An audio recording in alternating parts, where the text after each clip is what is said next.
샬롬. 우리 하나님께서 오늘도 저와 여러분들을 붙드십니다. 은혜 충만하시기 바랍니다. 오늘 하나님께서 우리에게 주신 말씀은 사무엘하 제13장 15절에서 29절까지는 말씀입니다. 죄라고 하는 것은 참 무섭습니다. 무서운 대가를 지불하게 되는 거죠. 죄는 하나님과의 관계를 깨뜨리는 주범 아니겠어요? 그러면 인간의 삶도 무너지게 되어 있습니다. 그러니까 죄를 처리해야 합니다. 덮어버려도 죄는 사라지지 않습니다. 잊어도 죄는 사라지지 않습니다. 어떤 방법으로도 우리가 저지른 죄는 그냥 당연히 없어지지 않습니다. 하나님 앞에 회개하는 길밖에 없습니다.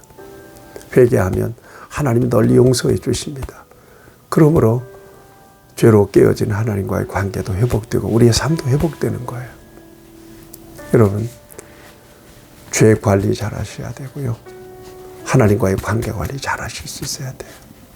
지나온 과거 돌이켜서 여러분들의 마음을 찌르는 죄악이 있다면 평안이 올 때까지 회개할 수 있어야 되고요. 오늘 삶의 자리를 돌아보세요.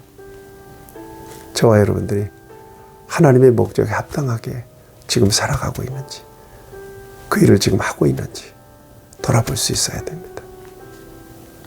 세상에서 뭔가 살아보려고 수단과 방법을 가리지 않고 사는 사람들이 많습니다.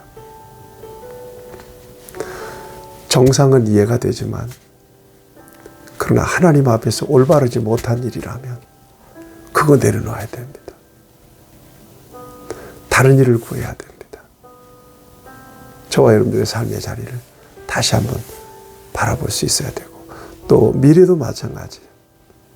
무엇을 기대하고 무엇을 바라보고 어떤 목적을 가지고 저와 여러분들이 살아가고 있는지 그것까지도 점검해 볼 필요가 있어요. 왜냐하면 하나님의 마음에 합하게 살아가야 되니까. 하나님께서 원하시는 대로 저와 여러분들이 살아가야 되니까요.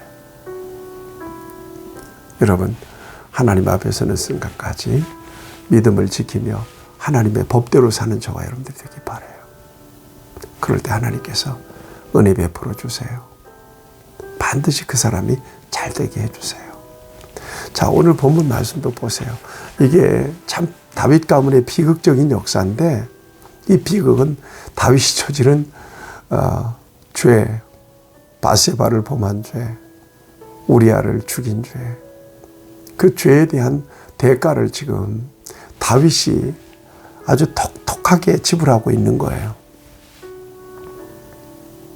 이렇게 무섭습니다. 자, 오늘 본문 보시면 암논이 다말을 범하죠. 이복노이. 그리고 이 암논의 마음이 순식간에 식어버렸어요. 이 다말에 대한 애정이 순식간에 식어버렸어요. 그리고는 강제로 다말을 자기 집에서 끄집어내고 내치고는 문빗장을 걸어 잠가버리네요.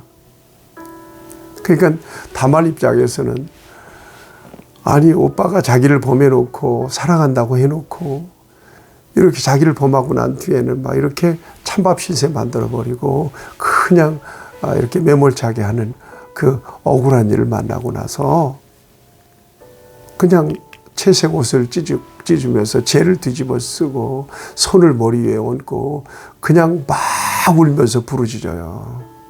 이 부르짖는다는 말은 자아크라는 말인데, 이게 막 하나님께 호소할 때 내는 소리예요. 이 소리를 오라버니 압살롬이 듣습니다. 얼마나 기분이 안 좋았겠어요. 마음이 안 좋았겠어요. 뭔가 행동하고 나서서야 됐을 것 같은데 아버지 왕의 눈치만 살피고 오히려 다말에게 암논은 네 오라버니가 아니냐 그러면서 지금은 잠잠하라, 지금은 잠잠하라 그러고 다독입니다. 다윗도 그 소식을 알았습니다. 암논이 다말을 범했다는 소식을 들었습니다. 그러자 심히 노하니라, 21절에 보면 심히 노하니라 하고 끝이에요. 뭔가 단호한 조치를 취해야 했을 것 같은데 아주 미온적입니다.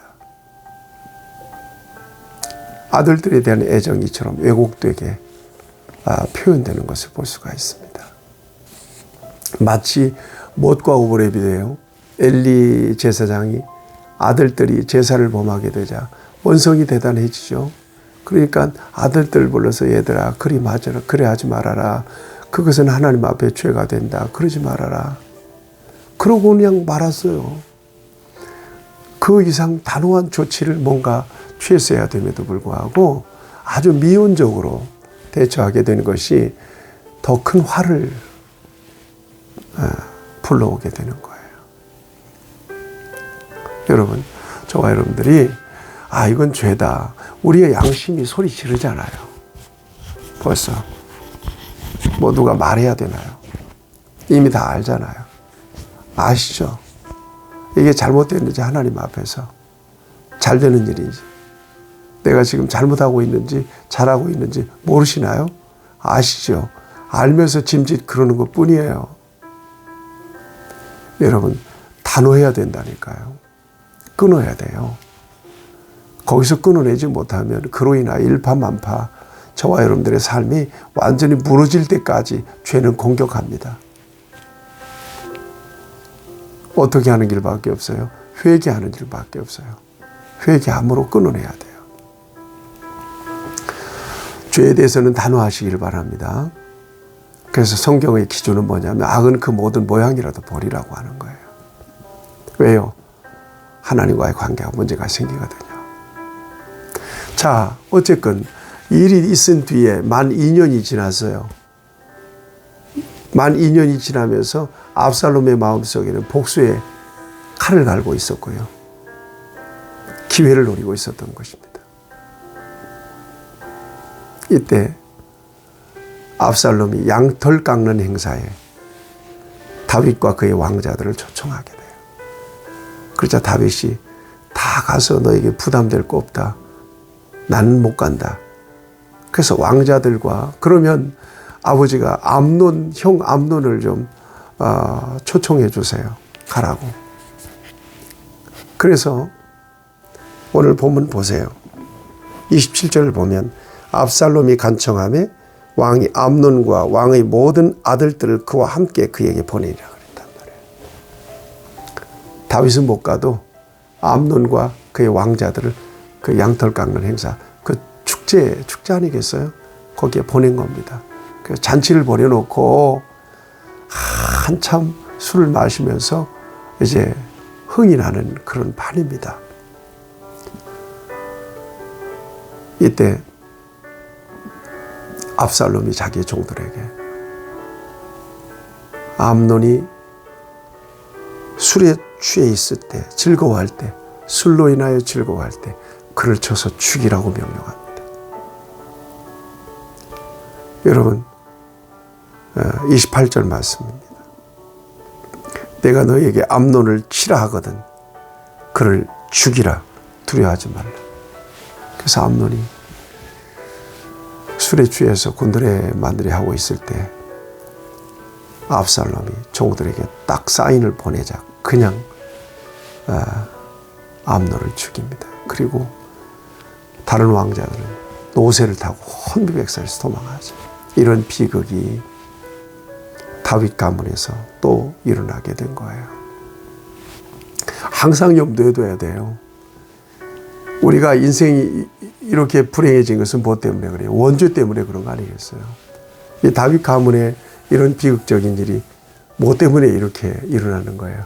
이 원죄 같은 다윗의 범죄예요.